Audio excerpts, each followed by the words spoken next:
you could lose 100% of your money.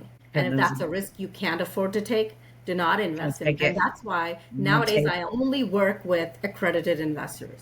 Greetings, well builders. Welcome to Get Diversified, your go-to podcast for all things real estate investments. I'm Jacqueline. Melvin Landry. We're thrilled to embark on this wealth building journey with you. Imagine this. What if your investments not only secure your future, but also unlock a life of financial freedom? That's what we're diving into on this show. Apartment buildings, storage facilities, mobile home parks, the whole shebang. But here's the kicker. It's not just about investing. It's about crafting a legacy, building memories with your loved ones, and seizing every moment. Time is the currency of life. And let's be real, none of us wants to waste. We've got the insights, experience, and dash of excitement to spice up your investing game. Plus, we'll throw in some real-life stories that'll make you see the potential in every brick and mortar. Subscribe, buckle up, and get ready to turn your investments into a ticket to financial freedom. Together, we're not just building wealth, we're building a community of savvy investors. Let's get diversified. So in oil, it's similar. To avoid Ponzi schemes and stuff, about 1 month after the deal is closed,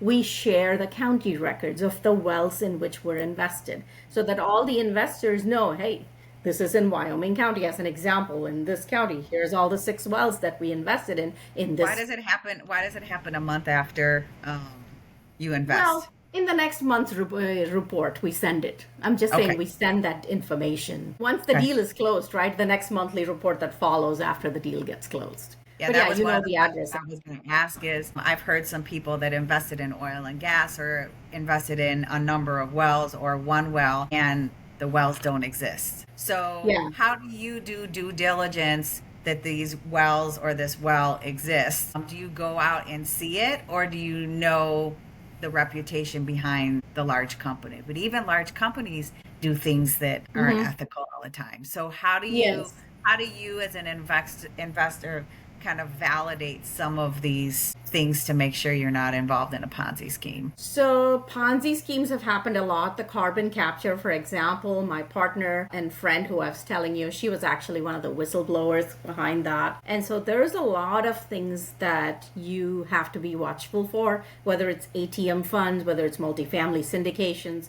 It's just misuse of funds, right? Funds that were intended for a specific purpose for which you did your Reg D filing documentation.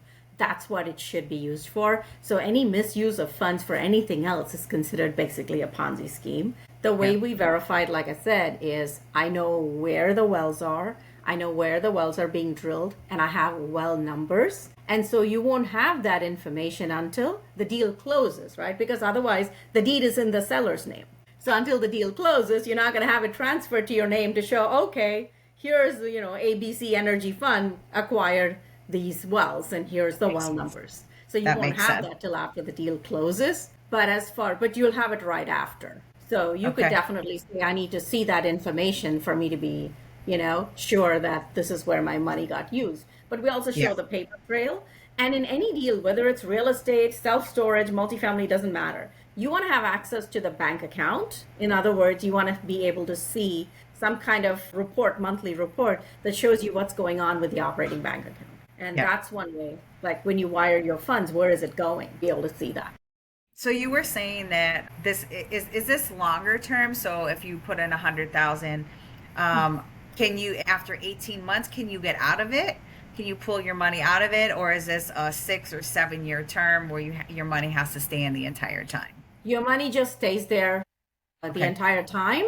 But in my case, I've gotten most of my original principal back in 24 months, and oil prices have done well the last 24 months. So if, let's say, oil prices were down by another $10, it means it'll take me that much longer to get my original principal back. So we say in 2 to 3 years, you should get your 100% of your first principal back. Then in the next 2 to 3 years, you should get another 100% back. And then maybe it's 2.5x, maybe it's 3x.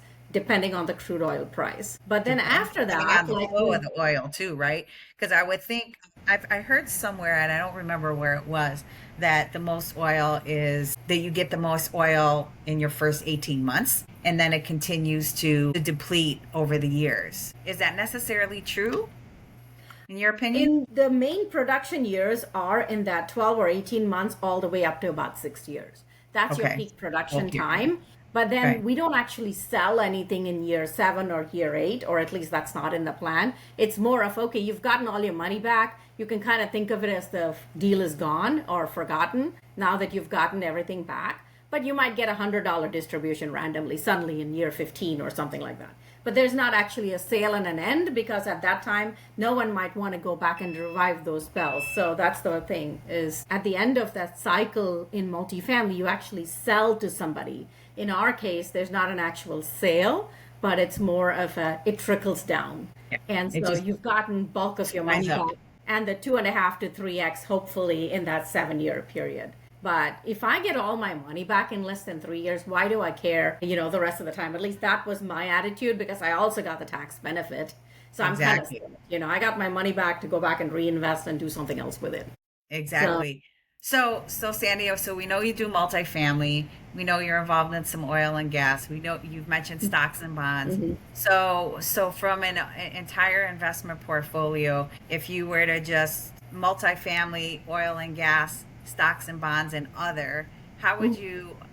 What does your portfolio look like? So and then every I'd like to talk about that a little bit on your strategy behind your diversification. Absolutely. So in our case, we are going to be almost empty nesters. We're looking at the next 5 years to retire fully, as far as earning a lot of active income. My husband's in a W-2, and I'm in real estate with a lot of multifamily syndications. We're hoping 2027 to 2028 is when we can exit all my real estate deals, and he's going to retire, our son graduates high school, etc. So our goals, and therefore our cash flow needs, might be very different from somebody else's. Like if I was in my early 20s or early 30s with some money saved, the way I would look at a 20 or 30 year horizon versus, hey, within 5 years, I kind of need more in liquid form than in alternate assets. That also determines how you allocate. So definitely talk to a financial planner about specific milestones, like I'm saving for a kid's college, I'm saving for retirement,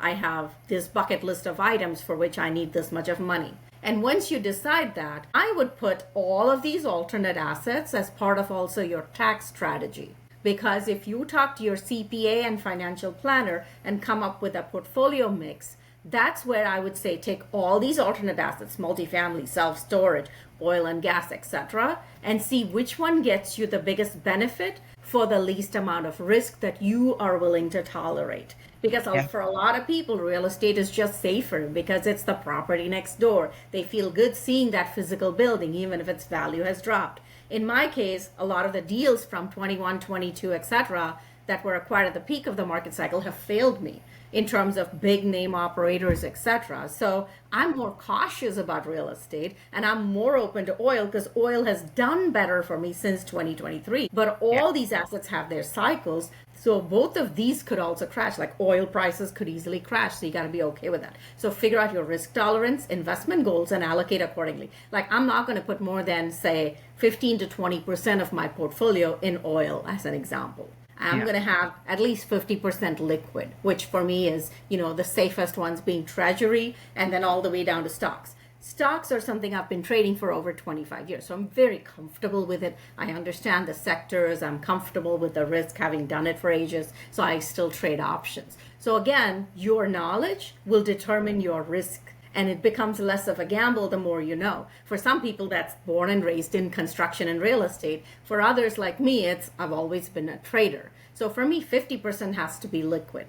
And so that immediately puts it on stocks, bonds, treasuries, etc. Or something like where I've invested. And let me tell you this, the Landrys are great people when it comes to investing in real estate. They really are hands-on in what they do. So I'm actually an LP in one of their deals. And I like the cash flow, the steady cash flow they give me. So accordingly, debt fund, an equity fund that gives you a monthly distribution might also be part of that liquid allocation because it's shorter term and it gives you cash flow. So even within real estate, then there's the syndication world. And so you have to really know your operator and know the cash flow you're going to be getting and realize that it's not guaranteed at all. It's just a projection. All of those, multifamily, oil, both are in my risky category. And so there's a smaller percentage allocated to it because my retirement is coming up within the next 5 years. That's how you determine your allocation. Yeah, I love that, Sandhya, because, we were recently talking to some people and they're like, oh, but real estate is illiquid. Yes. So is oil and gas, right? So what do you have that's liquid? And we were recently spending some time with a gentleman that built his wealth on, trading. And he's of your mindset, right? Where you need to make sure that you're doing things that are liquid in case you need that cash. If I need cash now, I can't go, oh, hey, let me try to sell my portfolio, because that could take 3, 6, 9 months, right? Depending on how big your portfolio is, what kind of buyers you have, where your rates are, where your cap rates are, so on and so forth. So that's a great thing that you mentioned. And for us to think about as we build up our real estate portfolio and maybe even diversify into oil and gas, or maybe we don't do oil and gas. That's maybe right. We do something that's more liquid, because that's what we need at the moment, while we stabilize, clean house, tidy up things, right? So that we can continue that path towards financial freedom and to our ultimate goal. Yeah, because I've gotten excellent monthly distributions on my oil so far, but past doesn't guarantee anything for the future. Right. Those prices could crash. So Right. just because it's done well, again, that's why I'm saying you can only allocate a certain portion, even if it does very well, just to mitigate risk and rebalance your portfolio. So have 6 months of living expenses saved. I say that to everybody. Have it in something that you, in a money market, treasury, high yield savings, something like that you can immediately access as your rainy day fund. Be putting money into your health savings account if you can. Those HSAs are great investment vehicles that grow nicely tax deferred. So if you have a medical expense, you can always draw from that. So that is Yes. another good one to keep. And then Yes. if you have kids, you definitely want to be putting money into a Roth IRA. You want to find a way to pay them to do your real estate like the Landrys do, and then put that money that they earn into a nice little Roth IRA, keep contributing to it, and it's going to grow like crazy by the time they're adults. So once you do all of these basics, again, in your liquidity, if you're comfortable with stocks, go for the big funds, right? If you don't know much about stocks, like Vanguard 500 Index Fund, QQQ, SPV, all the major stocks follow like the Warren Buffett, the classics, your Walmart, Target, Coca-Cola, AT&T, right? Those are classics. I'm not an investment advisor, but these are the things I would ask you to go dig into and ask your financial planner about, and stick to the big ones, because, why allocate yourself to like one little technology stock with the hopes that, oh, it's suddenly going to make me rich like the next Nvidia, versus just putting it into safer index funds and things like that, betting on the market. But then you have oil and gas where it's been profitable so far. It doesn't mean it's going to be profitable in the future. So these risky investments, multifamily, oil and gas, everything, be prepared. You could lose 100% of your money. And if that's a risk you can't afford to take, do not invest in it. And that's why nowadays I only work with accredited investors. Yes. That means you already have 7 figures in net worth outside of your primary residence. You understand the risks. You have a lot of experience in investments. Otherwise, you shouldn't be getting into these with your last 50K. Yeah, I was actually talking to somebody about that, where you're going out to friends and family and you're saying, hey, do you want to invest 25 or 50K?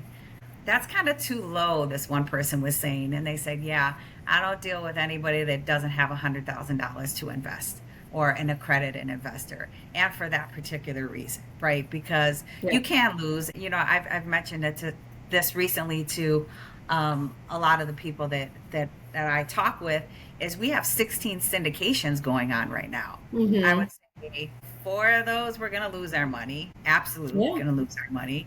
4, we're probably going to break even. And 4, we're probably going to make a little bit of money, maybe a lot of money, somewhere in between there. So there's a trade-off. So you need to understand what your risk tolerance is. So it was interesting that you put real estate and oil and gas in your higher risk area. I would probably say that is a medium risk, and that my VC fund is more of a high risk, right? So that's even higher than... That's higher risk, I would say. Oil and gas. Very few IPOs make it. Yeah, agreed. So definitely understand what your risk tolerance is. I love that you invest in just a whole array of things to balance your overall risk as an investor. So yeah, Sandhya, and there's more. There's definitely gold too. Never forget gold. Yes, it's I love gold and silver. Like if you look at gold, if you bought that big bar of gold from Costco, like back in 2024, it's gone up by more than 50% in a year's time. Isn't it like $3,000 an ounce or something? Right. Yeah, it's gone up too. So gold is always a good shield. So buy it keep it somewhere in some, locker somewhere and just forget about it. It's one of those things you just buy and hold forever. So would you buy the actual gold and silver, or would you invest in a fund or invest in stocks and bonds that deal with gold and silver? All of the above. All of the above. Okay. Yeah.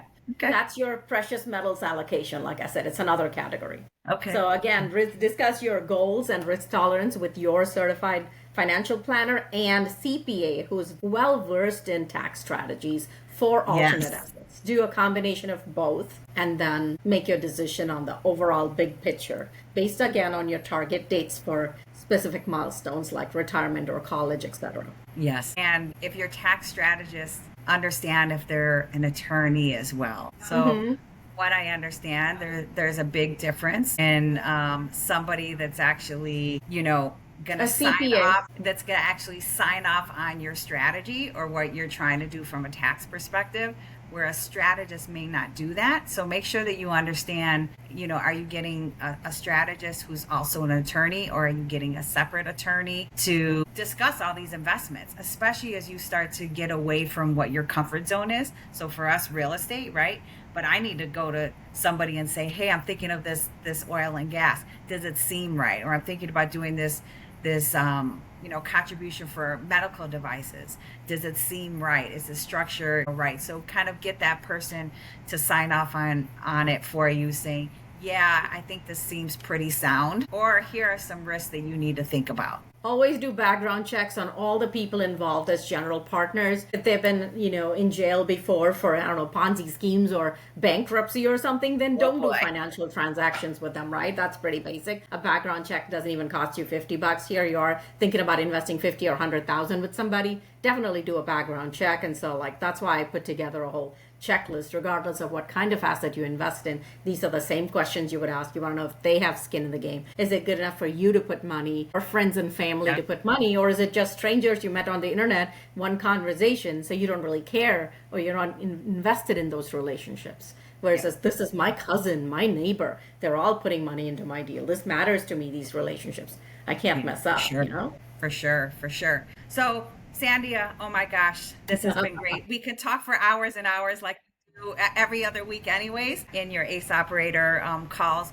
But talk to us about a book. I have this book, Lessons from Thought Leaders. You can find it on Amazon. It's got a lot of great big names in there, along with one chapter from me and several of my friends. So you've got Brian Tracy, Dennis Waitley, Simon Bailey, Chris Gronkowski, Les Brown, Kevin Eastman. You've got Ron White, the memory champion. You've got Tom Ziegler, son of Zig Ziglar, etc. So a lot of great authors. I love Bob Burg, who's the author of the Go Giver book, for example.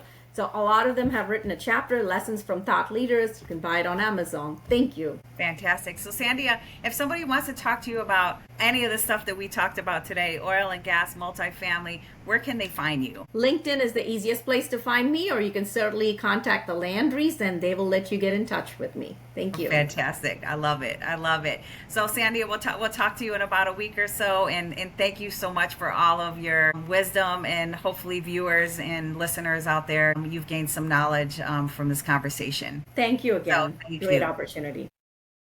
Jacqueline and Melvin, thank you so much for taking time out of your busy day to listen to this episode of Get Diversified. Please make sure to subscribe to our podcast so you don't miss out on future episodes. Finally, stop by our website and follow us on social media. Ciao for now. Make it a great day, and we'll see you next time. And remember, get diversified.